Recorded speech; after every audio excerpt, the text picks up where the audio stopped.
Hey everyone, this is Eddie Kalegi with Tim Moore reminding you that SportsSpeak is now powered by SeatGeek. SeatGeek is the one-stop shop for tickets to sporting events, concerts, and so much more. Use the promo code SportsSpeak at checkout for $20 off your first purchase. SeatGeek, let there be live. Now, on to the show. Happy New Year and welcome to another edition of SportsSpeak Live, powered by SeatGeek, episode 192. I'm Eddie Kalegi. And I'm Tim Moore. We are back at it together again. It's been a little back and forth, but we are back here and we've got a lot to talk about because the NFL playoffs kick off this weekend. Our fantasy football playoffs just wrapped up. We're going to talk about that in a minute. I know I talked about it on the last episode, but I do have to gloat to Tim about this guy, Juan Soto, New York Met. We will talk about that briefly. And I have a revelation I need to make about the NBA at the end of the show. We're going to talk about that at the end. But SportsSpeak Fantasy Football League, as we all know, last year I ended up with the last place punishment. I had a bad time. This year my team was pretty mid. I had some trouble with the draft, but I found a way, kind of lucked out with injuries. Congrats to Alec Crowdhamel, who wins the third SportsSpeak Fantasy Football Gimmick League. Shout out to the kind of tag team effort of Riley Ogle and Tristan Beazle. Remember, Riley drafted for him and got him on the podium, but because of some Packers wide receiver magic late in the night in week 17, Tropper, with his horrible roster, managed to avoid last place, and our last place finisher instead is sitting here right now. Tim Moore, congratulations, buddy. Yeah. For those that didn't see on X, I kind of posted a teaser video of, unfortunately, what my stipulation is going to be. So when the Giants have its first home game next year, because of course there's no guarantee if it's week one, I kind of hope it's week one. It'd be even better if it's against Eagles, but in a way I hope it's not. But since I was so committed to Travis Etienne in the first round of the draft, and picked him over Saquon Barkley, well, long story short, I'm going to have to wear a Saquon Barkley jersey to MetLife Stadium for the Giants home opener. Yes. So that is going to be a wonderful time. And also, I was just thinking about it because you just brought it up. I guess technically we also in a way made league history for this league because I truthfully don't know or think it'll ever happen again. But Alec also became, I believe, the first, and you can correct me if I'm wrong, but I'm pretty sure of the three champions we've had now over the years, he's the only one with the first overall pick in the draft as well, considering how that lottery has worked, to end up also winning the championship that same season. So that's pretty cool. So. We knew Alec had a pretty good draft with the way everything played out. Obviously, if you haven't followed our fantasy football league before, you should, but we basically have a special stipulation or gimmick every round where you have to pick a player from a certain category. So you can kind of get in trouble. T-Glass got lucky, for example, at one point in like the 8th and 9th round. He was able to get Patrick Mahomes and Travis Kelce with back-to-back picks. And he had the last pick. That was just, unfortunately, the luck of the draw, not because he was the champion. And, well, I mean, if it was the year prior and he had Mahomes and Kelce, he probably would have won again. But because it was 2024 and QBs were chaos, tight ends were chaos, two just horrific positions this year for consistency. Well, T-Glass didn't even, I mean, he made the championship, right? Yeah. Like he won against, so he made the championship. Yes, he only lost to Alec. Get it done. Sorry, because it was him versus Hoffman, right? Yes. That were going back and forth, and it was a really close matchup. So, at least I got my upper hand on T-Glass back-to-back seasons on the last week of the regular season. So I'll take that credit at least. Yes, another year of the SportsSpeak Fantasy Football Gimmick League in the books. We still have our SportsSpeak Weekly Pick'em, by the way, going on. You can follow that on our Twitter at SportsSpeak. I should also mention, too, that I forgot to mention next season, we have decided that we are adding 2 more teams. Yes, expansion is good. Yes. Yes, so we're going to have a balance now. We're going to have a full 16. Both divisions are going to have 8 teams each, and we've added Riley Ogle, who you mentioned, drafted for Tristan. Don't see why not. He almost drafted a super team throughout most of this regular season. So he will be here, as well as Jeffrey Haranka. He's going to get his first shot. Hopefully he doesn't take any more jabs at Jimmy Johnson during the draft, but, overall, I think that Jeffrey knows his little mix of football. And even if he doesn't, who cares? Because two people that have known nothing about football technically have drafted teams in the playoffs the last 2 seasons. So you never know.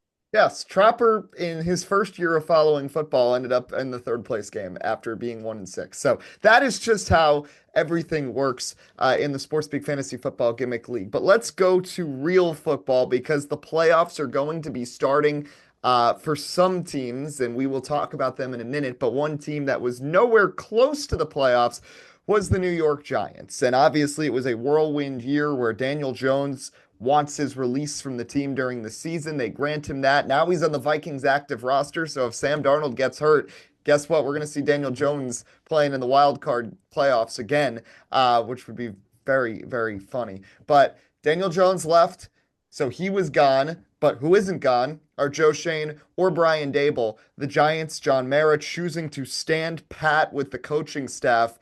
I feel like we expected, overall, more firings potentially from coaches. I thought the Titans would make a move. I thought maybe Shane Steichen would be out from the Colts, and I certainly thought there was a possibility that the Giants would at least move on from either Dable or Joe Shane. But unlike last offseason, where there were numerous changes and we saw the retirements of Belichick and Pete Carroll, there hasn't been all that much that's happened. Doug Peterson leaving was a given. The Raiders, I think we knew there was a good chance they were not going to stick with Antonio Pierce because they have a very short leash with their coaches.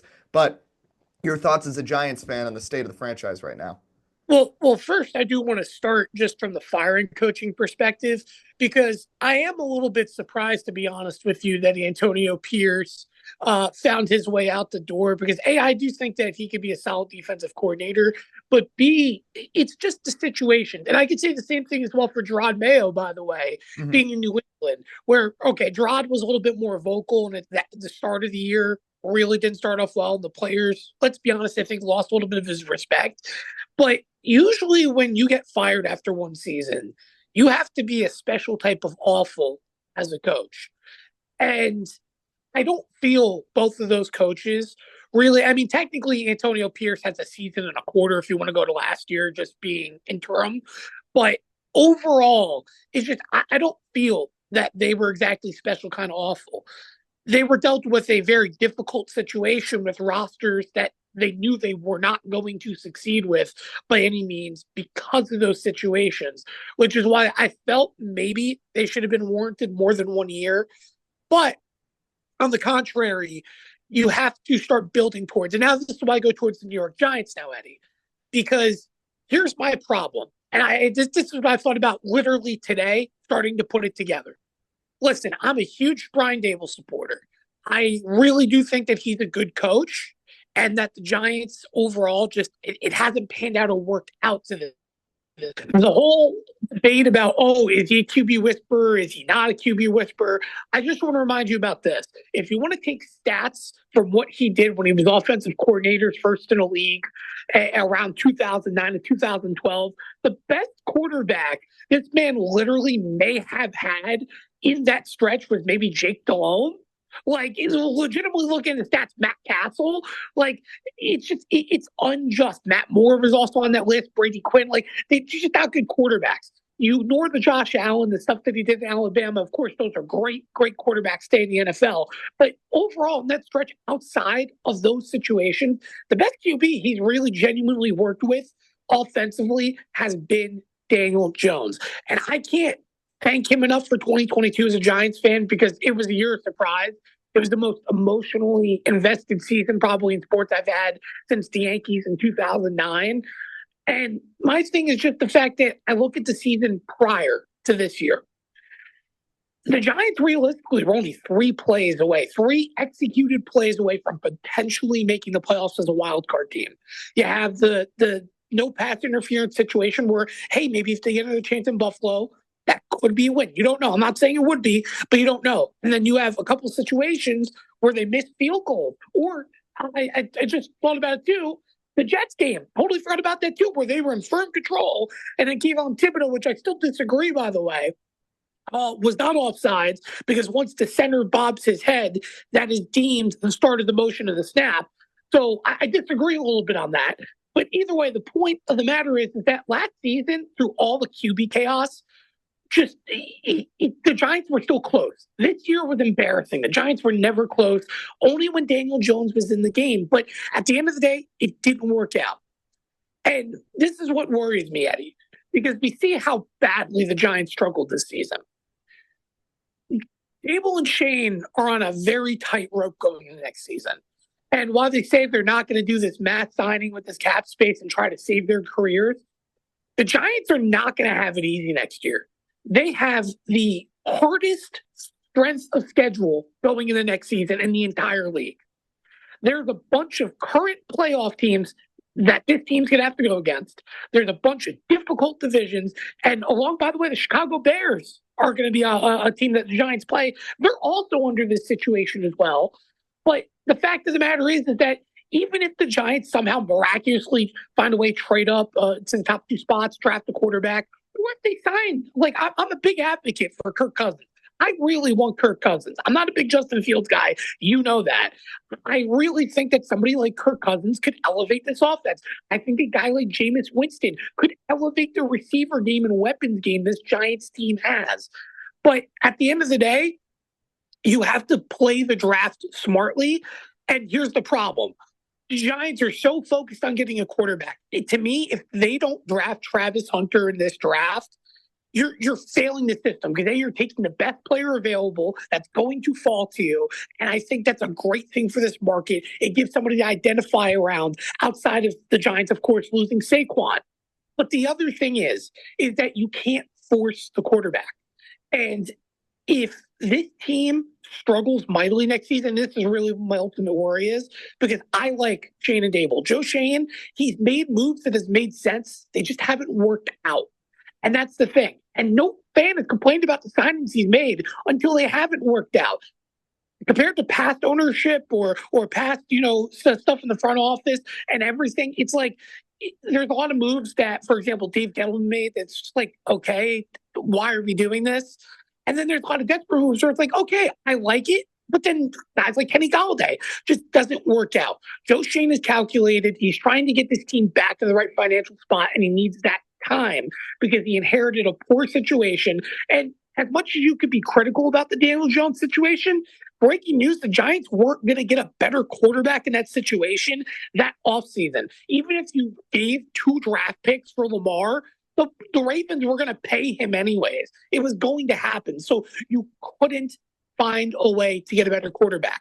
So this offseason, I view it like this. Keep them. But if the Giants struggle next season, unfortunately, that's the strong reality of what might happen. Guess what? You're not going to have Shane and Dable for 2026. And that's the part that stinks for me because I really want the Giants to get a guy like Arch Manning to be the future of this team. But I want Brian Dable to be coaching that quarterback, nobody else. And that's the sad reality is that we may not have him in 2026.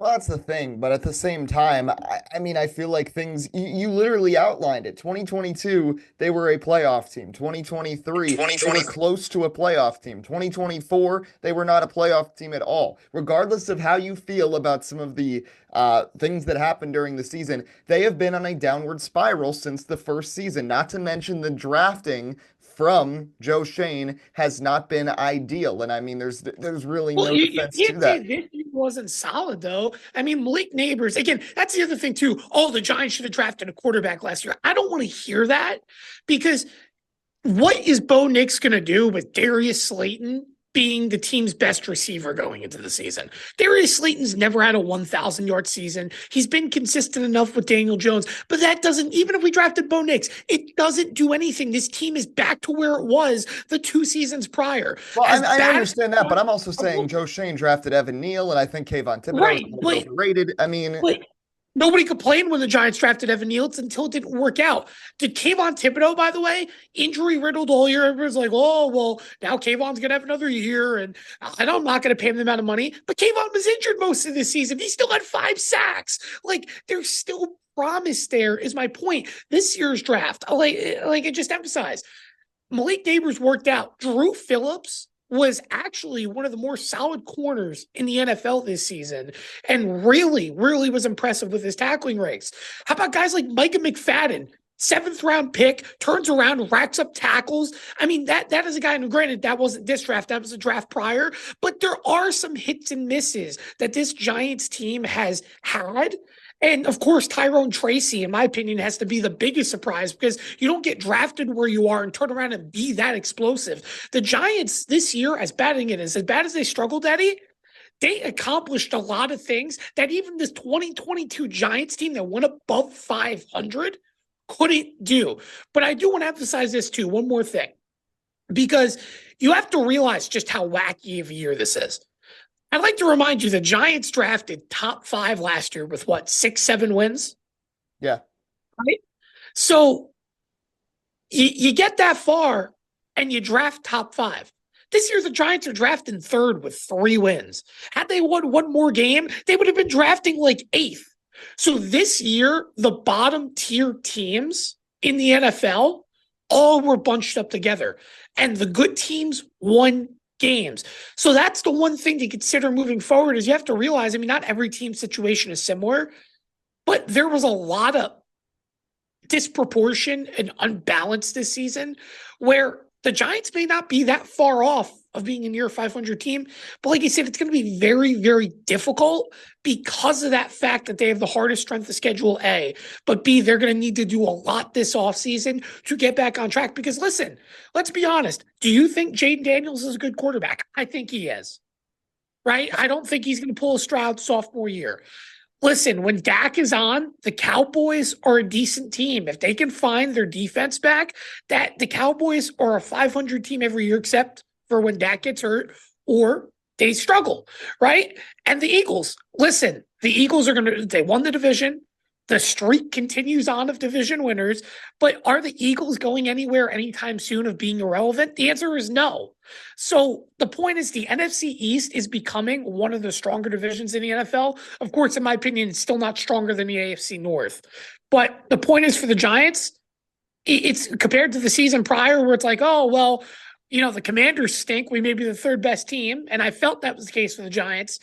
Well, guess what? You are now the 4th team, and you've got to prove in a division that does have now some very consistent, solid quarterback play.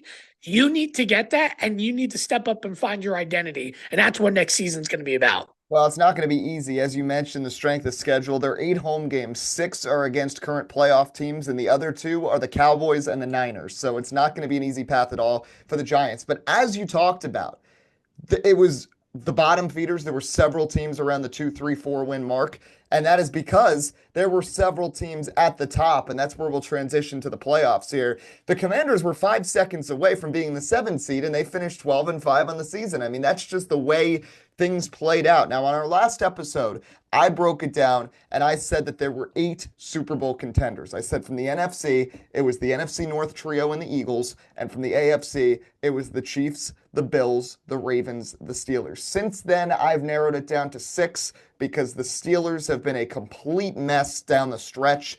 And the Packers, while I believe they have the talent to do it, Jordan Love getting injured and losing Christian Watson for the season really hurts their efforts. And now they're the 7th seed having to play Philadelphia. So looking at these playoff matchups, I have a question. Yeah. Is Jordan Love practicing? Because I haven't looked in on Jordan. I've looked on Hurts. I believe so. I believe Love is practicing. Okay, because I was going to say, if he doesn't play in that game, and let's say Jalen Hurts doesn't pass concussion protocol, that may be one of the weirdest, wackiest games that you can have of 2 backups. I know McKee's played the last few weeks, but does he play in that game or do they go with Kenny Pickett? Well, Hurts is going to be cleared. I mean, everybody's freaking out that they hadn't cleared Hurts. They couldn't clear him from concussion protocol because there hadn't been practice yet. I mean, everybody's like, yeah, so he's going to play. But I mean, if it was McKee against Malik Willis, that would be insane. But listen, let's start with the Eagles for a second because, I think a lot of people who are Eagles fans like myself hate on me because they say I am too negative. That this team went 14-3. They went 12-1 down the stretch, and their only loss was the game without Jalen Hurts to a playoff team in the Commanders.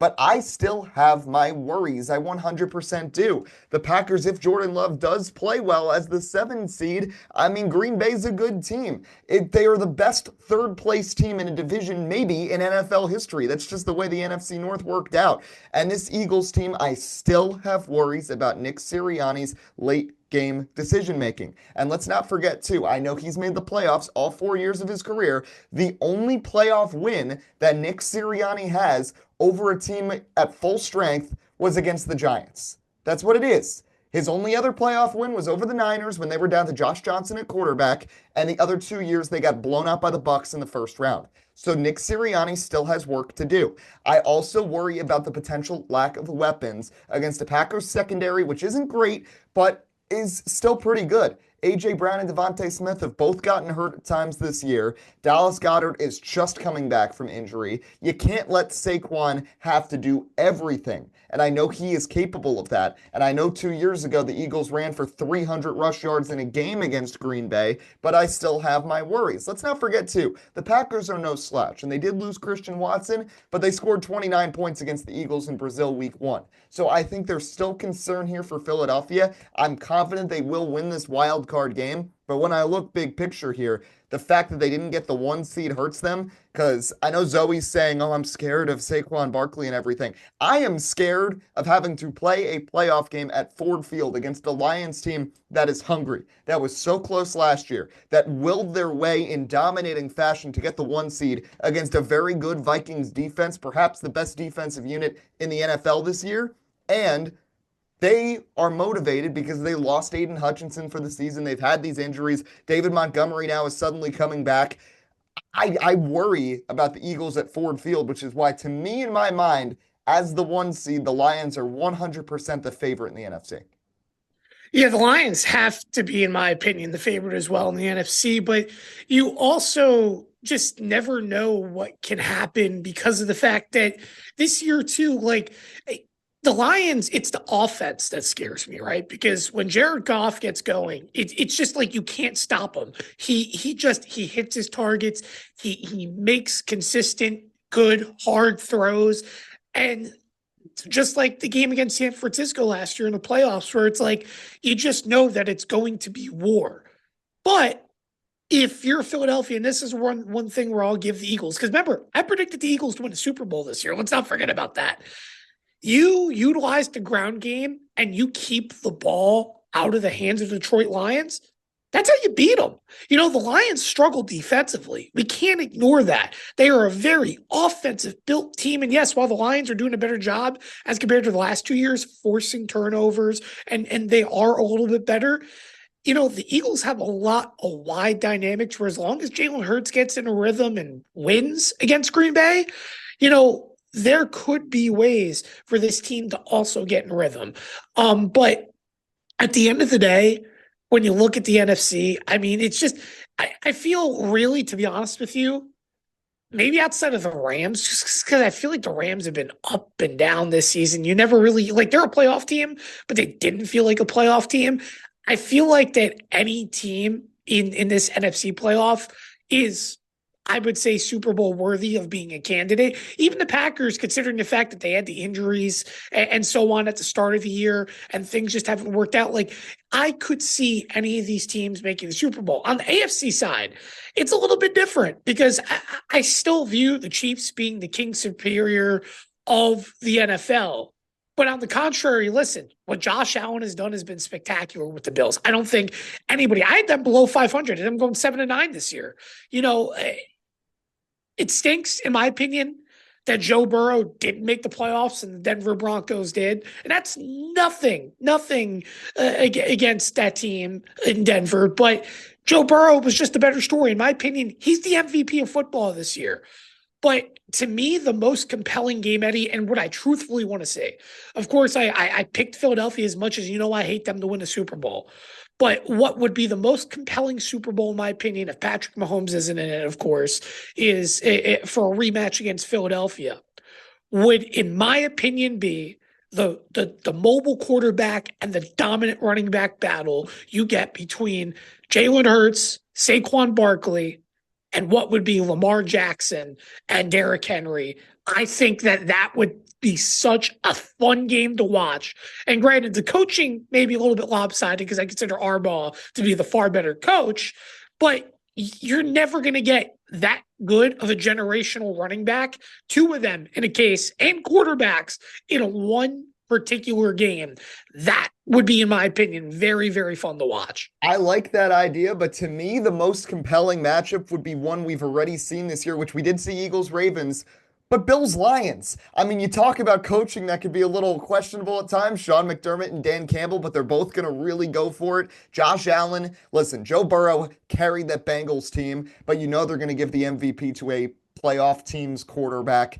And as much of a case as Lamar Jackson has made this year, Josh Allen lost essentially all his weapons besides James Cook in the offseason and still made things happen. And Detroit is just so talented. And that game was so fun when the Lions and Bills went back and forth all game long. So for me, as much as an Eagles fan, I want to see Philly in the Super Bowl. I think the most enjoyable matchup would be Bills-Lions. But let's talk about the AFC playoff picture a little bit here because I think the Broncos are going to challenge the Bills a little bit in that game because Bo Nix has really emerged to surprisingly be a really good quarterback. I did not see that coming from him out of Oregon, frankly. I know he had some flashy plays with Auburn before he transferred over to Oregon, but I didn't think his game was going to translate well. I thought it was going to be like a Will Levis all over again, and that is not the case at all. And he's doing it with probably one of the bottom 5 receiver rooms in the NFL. Besides Cortland Sutton, he doesn't have much reliability there, and he's still finding a way. And Denver's defense,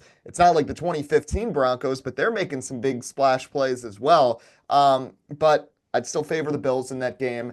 Houston, just a victim of circumstance, frankly. They win the AFC South, but they're the 4th seed. They get stuck in that Saturday afternoon playoff game again. And, I mean, C.J. Stroud has struggled a bit this season. They lost Stephon Diggs. They lost Tank Dell. I don't see the Texans really going anywhere. I think the Chargers are going to be able to win that and probably not go much further than that, even though Jim Harbaugh has also done an excellent job coaching this season. And then you got the Steelers and the Ravens, and I think that game's going to be closer than some people think. But Baltimore, right now, looks like the best team in the AFC North, and the Steelers have been sliding, and I don't really see that changing in a road game at M&T Bank Stadium.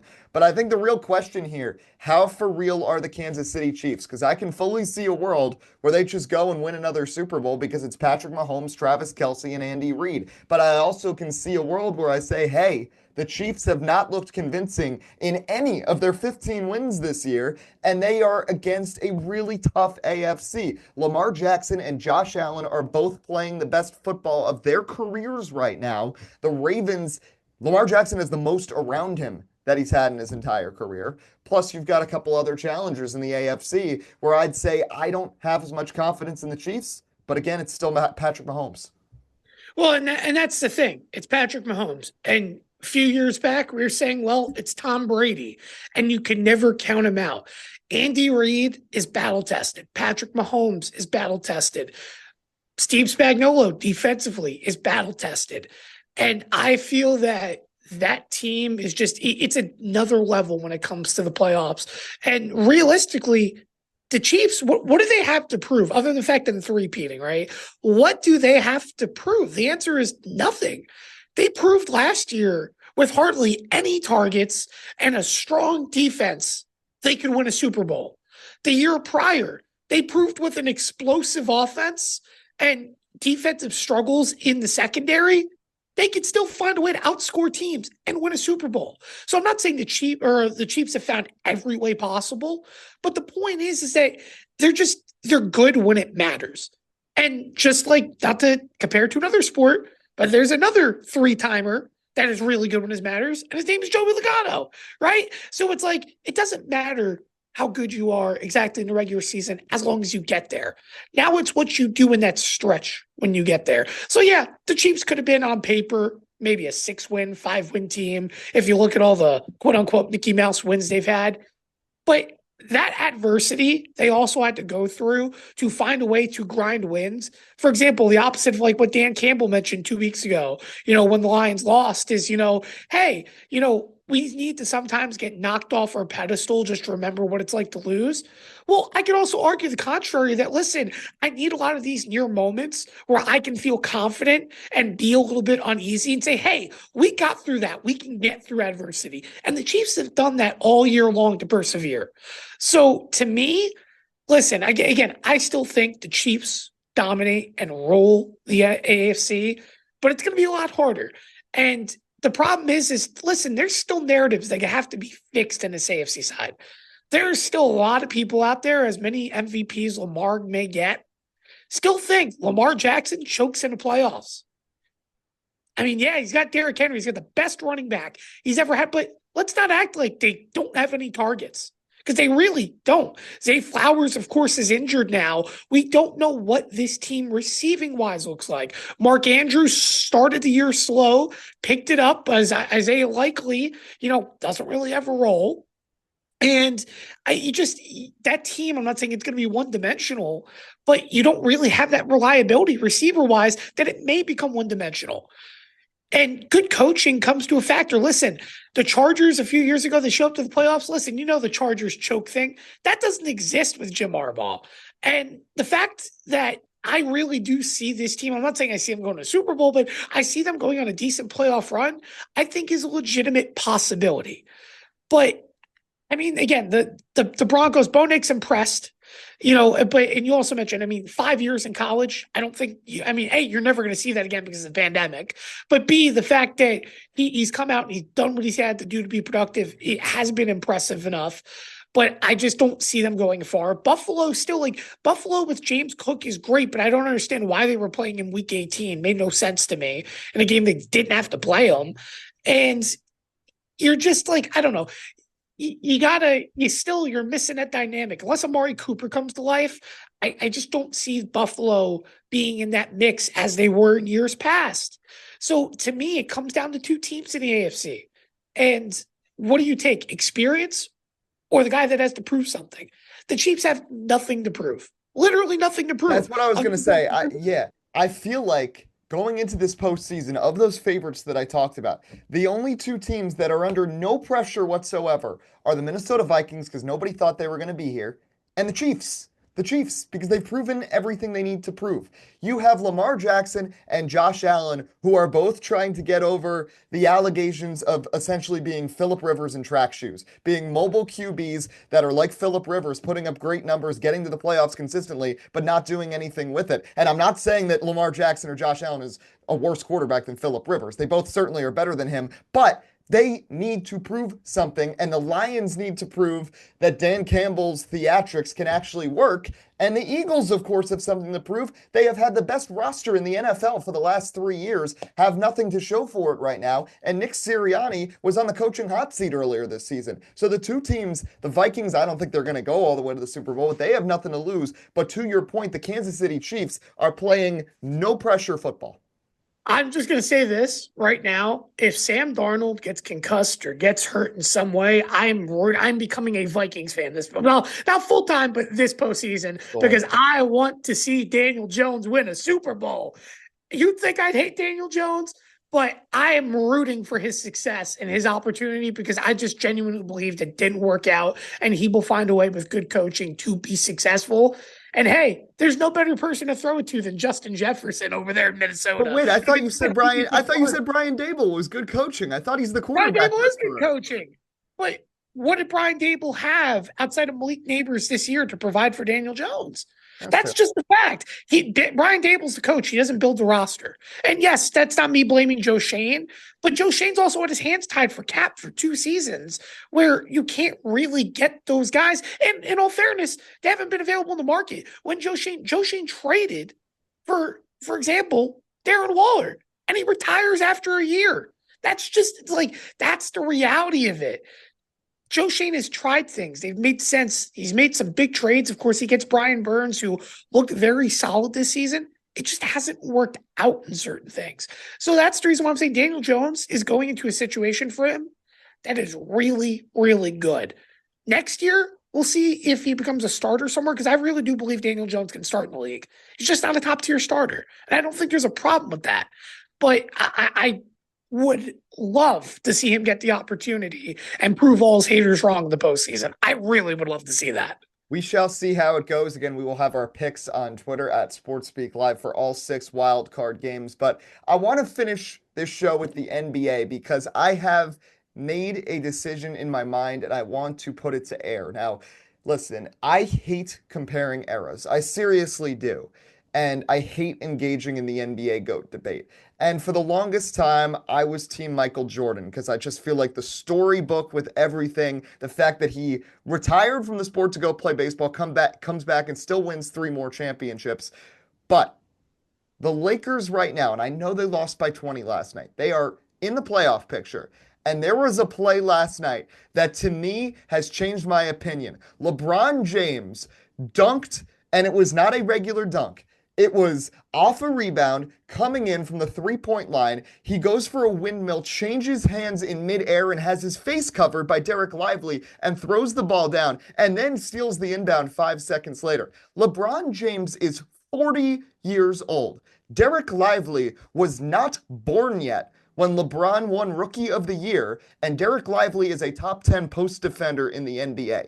I know LeBron James does not have the championships as Michael Jordan. I give MJ credit for staying with the Bulls through all those tough times and winning 2 three-peats, but in terms of actual player talent and the fact that he is doing this at 40 years old. Listen, I know Tom Brady was still winning at 40 years old, but Tom Brady did not have to be that athletic at 40 years old. Same goes for Messi and Ronaldo right now. LeBron James is still a superhuman athlete in his 22nd season and is still a top 10 player in the league. So I am making the declaration right now that on the GOAT debate on this date, January 8th, 2025, in my opinion, LeBron James has surpassed Michael Jordan as the greatest NBA player of all time.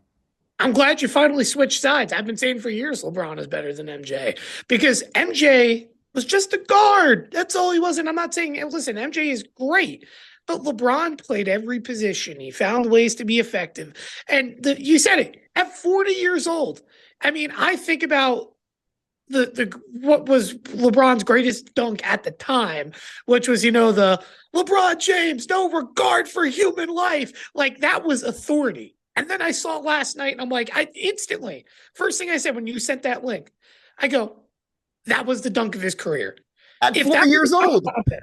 Yeah, see, if that was the dunk contest, they wouldn't even put up a 10. They would you can't score that. That's how good, how difficult that was.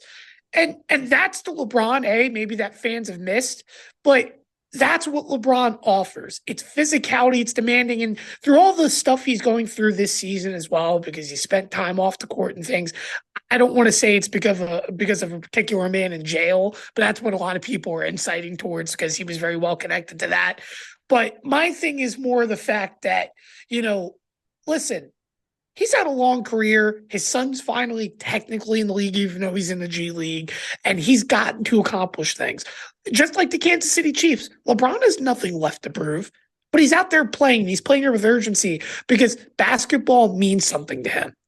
And to see LeBron doing what he's at 40, yeah, he may not be exactly playing the minutes that he did for a very, very long time. Remember when he talked about him, he was 37, he was leading the league in minutes almost per game. It was ridiculous.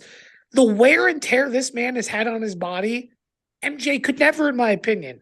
MJ, he switched to baseball, whatever, but baseball is a lot less wear and tear, in my opinion, than basketball on your legs. And for LeBron to do what he does year in, year out, be competitive and fight. And yeah, the Lakers may not be championship caliber team, but without LeBron James, the Lakers wouldn't even be a playoff team.